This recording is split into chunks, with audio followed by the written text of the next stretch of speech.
Shri Anand classes में आपका एक बार फिर से स्वागत है। पिछले वीडियो में हिस्ट्री क्लास 12 का 1 to 50 प्रैक्टिस किए थे हम लोग। इस वीडियो में उसके आगे अर्थात 51 से 100 तक का प्रैक्टिस करेंगे और उम्मीद करेंगे ये आपके लिए बहुत ही लाभकारी होगा। ये वीडियो आगे बढ़ाने से पहले आप लोगों से कहूँगा वीडियो का रोज़ प्रैक्टिस करें। जितनी बार देखेंगे वो आपके लिए लाभकारी ही सिद्ध होगा।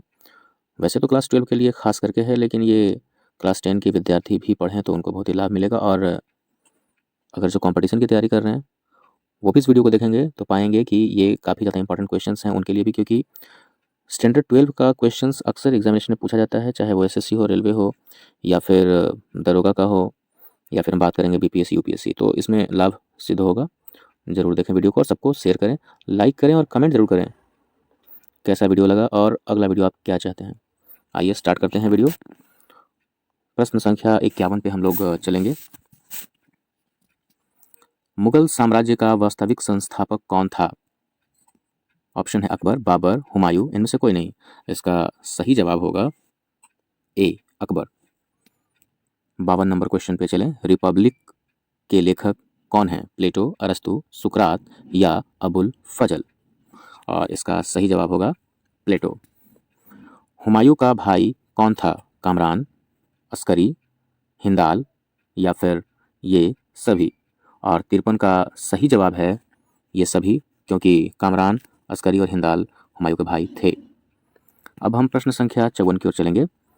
रजमनामा के नाम से किस ग्रंथ का फारसी अनुवाद किया गया है? तो ये प्रश्न संख्या 54 है और इसका ऑप्शन है रामायण, महाभारत, गीता या फिर उपनिषद। तो इसका सही जवाब है महाभारत। प्रश्न संख्या 55 की ओर हम चलें। अकबर ने किस सन में दीन इलाही धर्म चलाया था? अकबर ने किस सन में दीन इलाही धर्म चलाया था? ऑप्शन है 1562, 1564, 1579 या फिर 1581-82 के बीच में चलाया था। तो इसका सही जवाब है ऑप्शन डी, 1581-82। अच्छा, अगले प्रश्न की ओर चलने से पहले हम एक बात और करें कि जब आप ये वीडियो देख रहे हो तो वीडियो देखते समय आप एक और भी काम कर सकते हैं प्रैक्टिस करने के लिए। जैसे एक बार देखा आपने, 2 बार देखा, 3 बार देखा, आपको इसमें से अधिकतर प्रश्न याद हो जाएंगे। तो उसके बाद जब अगली बार आप वीडियो देखें तो हर बार वीडियो देखते समय इस बात का ध्यान रखें कि आप वीडियो देख रहे हैं तो केवल देखें ही नहीं, बल्कि प्रश्न पूछते समय ही आप उसका उत्तर देने का प्रयास करें। या अगर आप उत्तर नहीं दे सकते हैं तो जैसे ही मैं ऑप्शन बताता हूँ आप उसका उत्तर देने का प्रयास करें। आप खुद को जांचें कि आपने अब तक में कितने प्रश्न को सही किया और कितना गलत हुआ। तो ये आप शुरू से भी कर सकते हैं। जब आप वीडियो पहली बार देख रहे हैं तो भी आप जांच सकते हैं खुद को कि आपने कितना प्रश्न सही किया और आप आगे कितने वीडियो को देख रहे हैं जिससे आपको लाभ मिल रहा है। तो आप वीडियो को देखते रहें और कमेंट में लिखें कि आपने पहली बार कितना प्रश्न सही किया था और कितनी बार वीडियो को देखा, फिर लास्ट में आपने 100 आउट ऑफ 100% लाया या नहीं।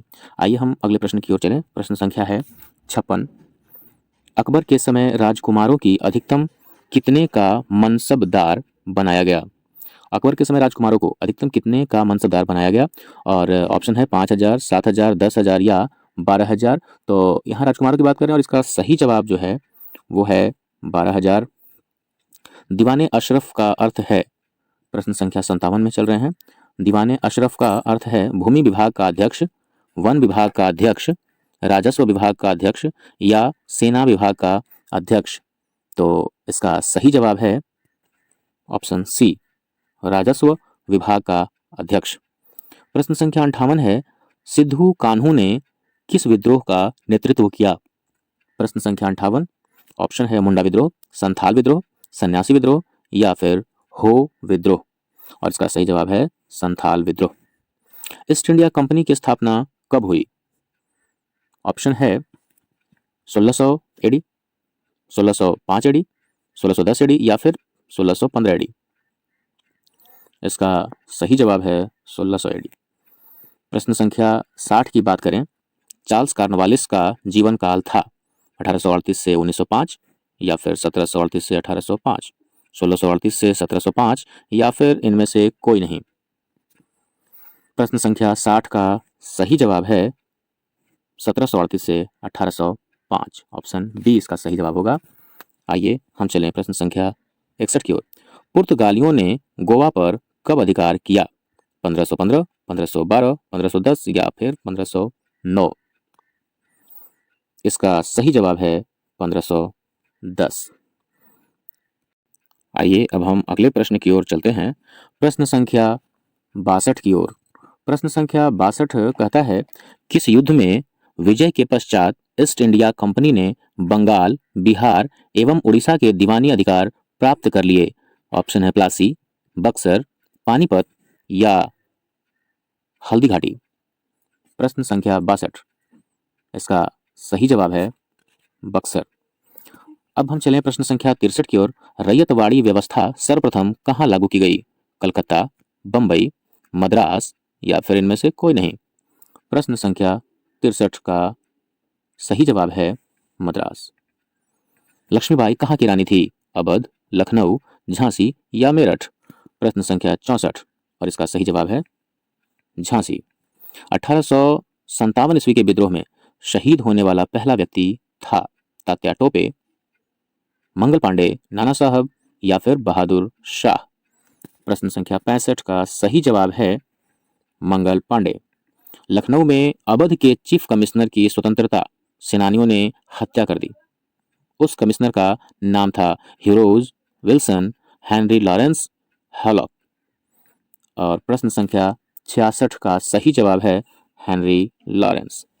1857 ईस्वी के विद्रोह के दिनों में जो भविष्यवाणी की गई थी, उनके अनुसार प्लासी की जंग के 100 साल जिस तिथि को पूरा होना था, वह तिथि थी 15 जून 1957 ईस्वी में, 23 जून 1857 ईस्वी में, 3 जून 1957 ईस्वी में या फिर 30 जून 1857 ईस्वी में। और प्रश्न संख्या 67 का सही जवाब है 23 जून 1857 ईस्वी में। 1857 के विद्रोह के समय भारत का गवर्नर जनरल कौन था? Lord Clive, Lord Bentinck, Lord Canning, Lord Dalhousie. प्रश्न संख्या 68 प्रश्न संख्या 68 का सही जवाब है लॉर्ड कैनिंग। बुंदेलखंड के किस स्थान पर हीरोज के दमन चक्र के समय विद्रोही नेता तात्या टोपे, रानी लक्ष्मीबाई, राव साहब, बख्तबली, मर्दन सिंह एवं अली बहादुर द्वितीय आदि एकत्रित हुए थे? झांसी, सागर, कालपी या ललितपुर। और ये प्रश्न संख्या 69 है। 69 का सही जवाब है कालपी। रानी लक्ष्मीबाई को किस नाम से जाना जाता था? छबीली, मनु, मणिकर्णिका या फिर इनमें से सभी नामों से। प्रश्न संख्या 70 का सही जवाब है इनमें से सभी नामों से, क्योंकि छबीली उनको बुलाया जाता था, मणिकर्णिका तो उनका नाम ही था और उन्हीं को शॉर्ट में लोग मनु भी बुलाते थे, इसलिए सभी होगा। आइए हम प्रश्न संख्या 71 की ओर चलते हैं। 1857 के गदर को किसने क्रांति कहा? Karl Marx, R C. Majumdar, Jawaharlal Nehru, T R. Holmes. और इसका सही जवाब है कार्ल मार्क्स। प्रश्न संख्या 72 कहता है, 1857 के विद्रोह के समय इंग्लैंड का प्रधानमंत्री कौन था? डिज़रायली, रॉबर्ट पील, पॉमस्टन या ग्लैडस्टोन। इसका सही जवाब है पॉमस्टन। प्रश्न संख्या 73 कहता है, गेटवे ऑफ इंडिया का निर्माण कब हुआ? 1910 में, 1912 ईस्वी में, 1911 ईस्वी में या फिर 1914 ईस्वी में। और इसका सही जवाब है 1911 ईस्वी में। हम चलते हैं अगले प्रश्न की ओर। स्वेज नहर व्यापार हेतु खोली गई थी। मतलब ऑप्शन के हिसाब से देखें तो ये कहता है स्वेज नहर व्यापार कब खोली गई थी, और ऑप्शन दिया गया है 1870 ईस्वी में, 1869 ईस्वी में, 1878 ईस्वी में या फिर 1860 ईस्वी में। और इसका सही जवाब है 1869 ईस्वी में। 7 द्वीपों का नगर कहा जाता है, किसे कहा जाता है? यही पूछना है प्रश्न संख्या 76 में। बम्बई, शिमला, कलकत्ता या फिर बेंगलोर को। इसका सही जवाब है बम्बई, जिसे मुंबई कहा जाता है। अब शेरे पंजाब के नाम से किसे जाना जाता है? भगत सिंह, चंद्रशेखर आजाद, सैफुद्दीन किचलू या फिर लाला लाजपत राय जी को। तो प्रश्न संख्या 77 का सही जवाब है लाला लाजपत राय, शेरे पंजाब कहते हैं उन्हें।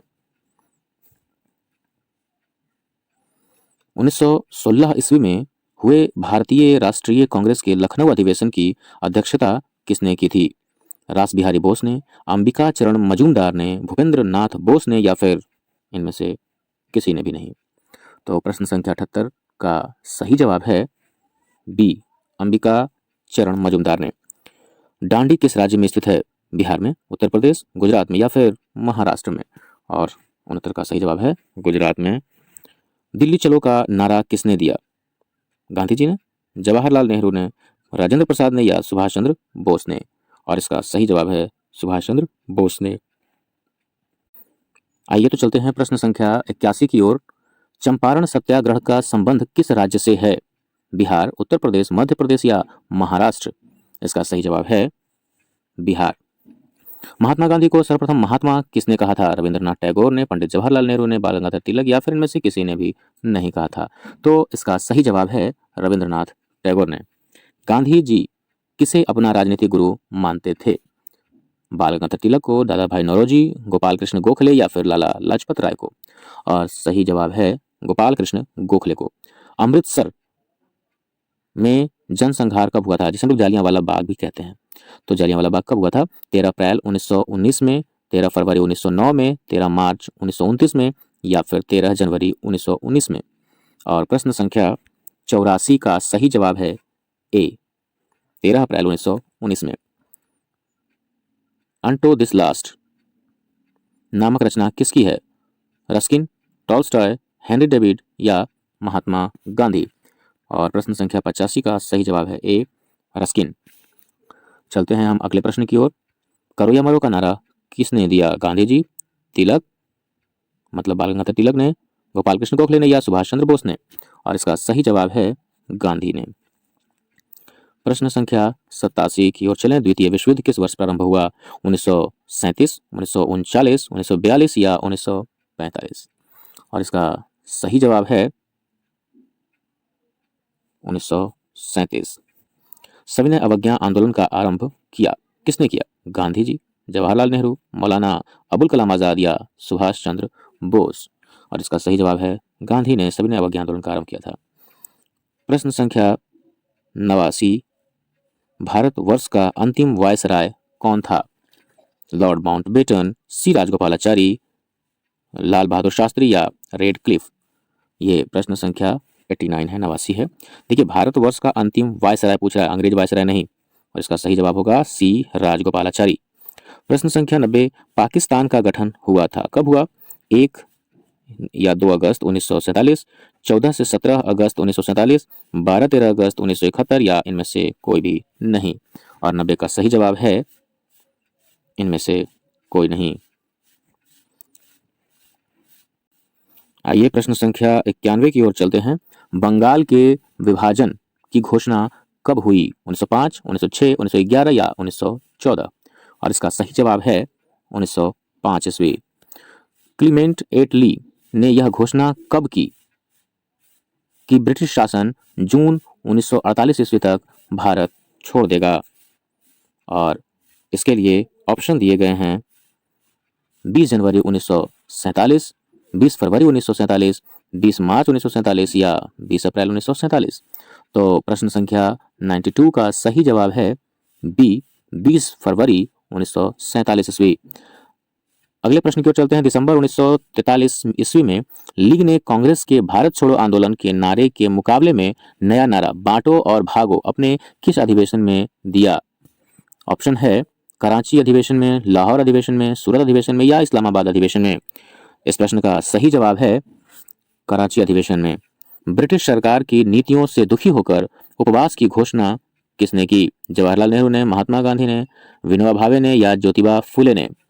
प्रश्न संख्या 94 का सही जवाब है बी, महात्मा गांधी ने। महात्मा गांधी ने इसका सही जवाब होगा। अगला प्रश्न की ओर चलते हैं। प्रश्न संख्या 95, भारतीय राष्ट्रीय कांग्रेस की प्रथम महिला अध्यक्ष कौन थी? एनी बेसेंट, अरुणा आसफ अली, सरोजिनी नायडू या विजय लक्ष्मी पंडित? और प्रश्न संख्या 95 का सही जवाब है एनी बेसेंट। चलते हैं प्रश्न संख्या 96 की ओर। कैबिनेट मिशन केंद्र में अंतरिम सरकार के गठन का प्रस्ताव पेश करता है 10 जून 1946 को, 26 जुलाई 1947 को, 16 जून 1946 को या इनमें से कोई नहीं? इसका सही जवाब है 16 जून 1946 को, ऑप्शन सी। संविधान सभा के सामने उद्देश्य प्रस्ताव कब पेश किया गया था? 13 दिसंबर 1946, 13 दिसंबर 1947, 13 दिसंबर 1948 या 13 दिसंबर 1949? प्रश्न संख्या 97 का सही जवाब है 13 दिसंबर 1946। अब हम चलते हैं अगले प्रश्न की ओर। भारतीय संविधान कब लागू किया गया था? 26 जनवरी 1949 को, 24 जनवरी 1950, 26 जनवरी 1950 या 26 जनवरी 1950। जैसा कि आप देख रहे हैं दो ऑप्शन सेम सेम दिए जा चुके हैं। तो 98 का सही जवाब तो 26 जनवरी 1950 ही है, इसलिए इसका आंसर सी या डी दोनों में से क्या होगा। जानते हैं 26 जनवरी 1950 को, तो सी में 26 नवंबर है, सही जवाब डी होगा 26 जनवरी 1950 को। आइए अगले प्रश्न की ओर चलें। स्वतंत्र भारत के प्रथम राष्ट्रपति कौन थे? जवाहरलाल नेहरू, लाल बहादुर शास्त्री, राजेंद्र प्रसाद या बी आर अम्बेडकर। ये प्रश्न बहुत ही आसान है, राष्ट्रपति पूछ रहा है, लेकिन कई बार लोग कंफ्यूज कर जाते हैं और प्रधानमंत्री समझ करके पंडित जवाहरलाल नेहरू पे टिक लगा देते हैं, जबकि ये गलत होगा। इसका सही जवाब है डॉक्टर राजेंद्र प्रसाद, ये प्रथम राष्ट्रपति थे। पाकिस्तान का पहला प्रधानमंत्री कौन था? बहुत ही आसान सा सवाल है। ऑप्शन है मोहम्मद अली जिन्ना, लियाकत अली, इकबाल अहमद या मौलाना आज़ाद। आप बिल्कुल ही इसका सही जवाब जानते होंगे। मोहम्मद अली जिन्ना, लियाकत अली, इकबाल अहमद और मौलाना आज़ाद में आप ज़्यादातर लोग मोहम्मद अली जिन्ना को सही समझेंगे, जबकि ये गलत होगा। इसका सही जवाब होगा ऑप्शन बी, लियाकत अली। तो ये वीडियो आपके लिए बहुत ही लाभकारी सिद्ध होगा। आप इन वीडियोज़ का प्रैक्टिस करते रहें और इसको खूब शेयर करें, लाइक ज़रूर करें और कमेंट करें, ताकि मैं आपके लिए अगला वीडियो और भी लेकर के आ सकूं। जिस सब्जेक्ट के लिए ज़्यादा से ज़्यादा आप लोग कमेंट करेंगे वो सब्जेक्ट का अगला वीडियो आएगा। तब तक के लिए धन्यवाद।